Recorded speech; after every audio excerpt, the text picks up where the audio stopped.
Հիմա ես դոդիկը սրա մյուս լվացքա տունը։ Այ պորնիկ, գիտես բոլորը քեզ դոդ են ասում։ Եվ բացի դա քու խնամին քեզ ասեց, որ գլխիդ պետք է բամփվի։ Գլխիդ էլ բամփեցին Սերժանք։ Դու ուրեմն այդքան դոդ ես, որ դու մի փոքր պատիվ չունես, այսօր նորից դուրս ես եկել Հայաստանի այս ծանր պայմաններին, նորից մուկնուկատու ես խաղում։ Լևոն պապատել այ պորնիկ 44 օրվայի ժամանակ, որ դու ոչ մի օգնություն իբր չտաս, Նիկոլը բռնեց քեզ փակեց։ Բա դու այնտեղ փեսեք ունես, տղա ունես, բա տղետ ու փեսեքը լոշտականաս ունեին այ ոչխար, որ այսօր նորից դուս ես գալիս։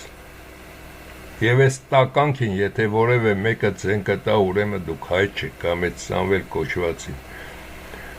Անպատիվը, այ պորնիկ, գիտես որ Հայաստանում ոչ մեկը 99%-ը քեզ չի սիրում։ Լավ տղեն, իրան գլխից կխփեր, այդ լակոտները տել հետը դուրս չէին գա, այդ շքերթներ եք անում, ինչ եք անում, թե ռուս պապաները ասել են, որ այս անգամ էլ պետքա ելույթ ունենաք, պետքա դուրս գաք։ Վերջում, երբ որ արդեն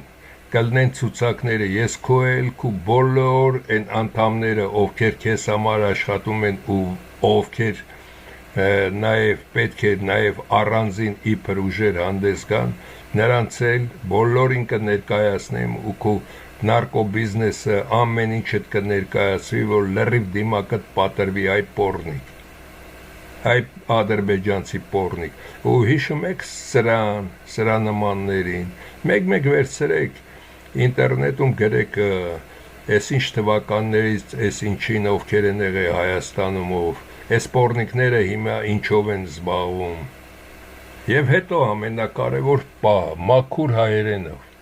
երեկ էլ այդ մասին խոսացի, հետո ինչ որ Արցախից ես եկել այ պորնիկ։ Եվ հետո ինչ որ այդ Սամվել Բաբայան, այն մյուսը Վիտալի Բալասանյան, կամ մյուսները, կամ Նարիմանով Սերժիկը Արցախից եք եկել, նորմալ հայերեն խոսալ չգիտեք, ուրեմն ազգը ձեզ պարտավոր չի, որպես նշանակի։ Ազգի ղեկավար, ինչի համար եմ ասում, որովհետև Արցախից մի քանի երիտասարդ, որոնք նաև կուսակցություն ունեին, մաքուր հայերենով խոսում էին, դուք էլ մաքուր հայերենով խոսացեք, թե ադրբեջանցի ես, այ պորնիկ, դրա համար չես հայերենով խոսում։ Իմիջալոց պորնիկ բառը դա գրական է եւ բոս բառը ես ավելորդ բառը չեմ օգտագործում եւ ներողություն չեմ խնդրում։